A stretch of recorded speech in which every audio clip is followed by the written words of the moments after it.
Hey guys, one thing with the whole quarantine situation is there's been a lot of great content put out on the internet by various fitness professionals and various different disciplines on how to train at home with limited equipment. And that's really, really wonderful. One thing that I think a lot of folks that are used to heavy weightlifting or higher intensity training probably feel like they're missing are, like I said, higher intensity training. So these are a couple ways. If you have limited equipment, if you only have bands available to you, or you only have light weights available to you, these are some ways that we can increase the intensity of our training without directly adding load or purchasing more equipment or more implements.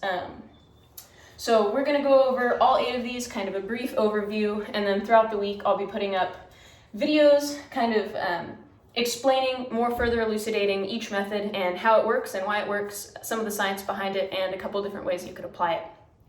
So our first method of increasing the intensity is going to be blood flow restriction training. Blood flow restriction training is implemented in a variety of ways. So kind of started with a lot of research in the physical therapy world. It's something that, as somebody with injuries myself, I've used quite a bit. Effectively, what we're doing is we're choking off venous blood return, but not choking off arterial blood supply. And what that does is it creates a lot of metabolic waste buildup in the tissue, really increases fatigue, and makes us have to work harder at lifting lighter weights. So if you only have limited load available to you, blood flow restriction training can be a really, really useful option. The next method we have are giant sets.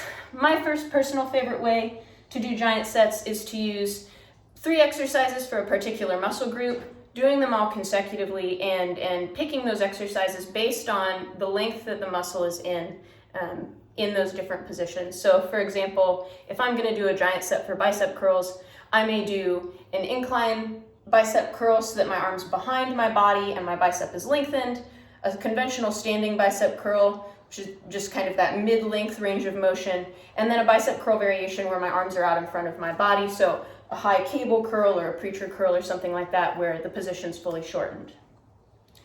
The next thing we can do is use a mechanical drop set. So a mechanical drop set example would be, say I'm starting out with kind of dumbbell incline press on a bench. I do as many reps as I can at the weight that I have.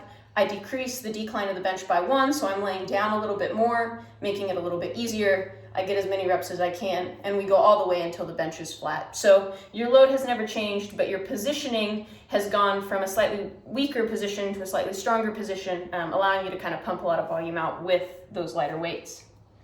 The next thing we can do is increase the stability challenge. So we could take a conventional kettlebell press and turn it into a bottoms-up press so that we have to balance and stabilize a little more aggressively.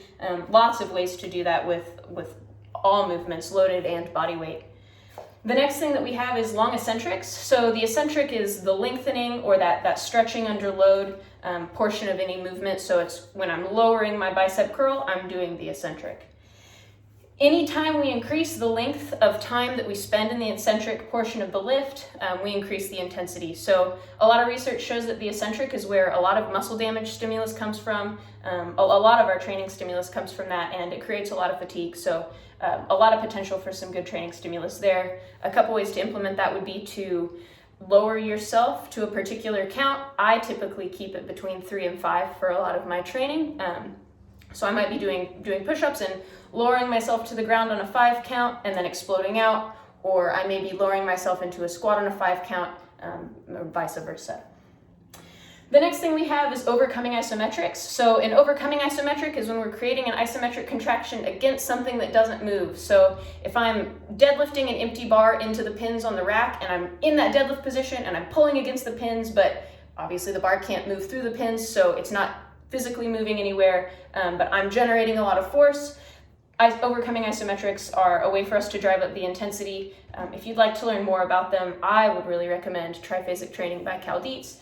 He talks a lot about them and has some really cool ways to implement them. The next thing we have is yielding isometrics.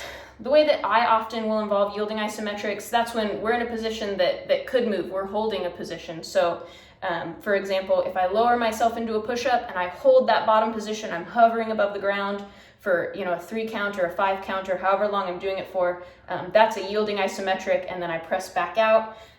You could also pause squats count as a yielding isometric, so squatting down to the bottom position, holding it, maintaining that position, and then coming out of it. That would be a yielding isometric. And then the last thing we can do is increase our speed or our rate of force development. So that could be going from a standard push-up to a clapping push-up.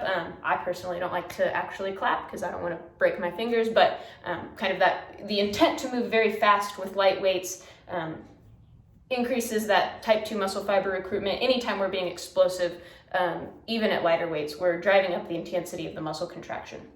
So thanks for staying tuned. This is a brief overview. Keep your eyes open throughout the week for a couple more in-depth videos on these methods, the science behind them, and how to implement them. Have a good one.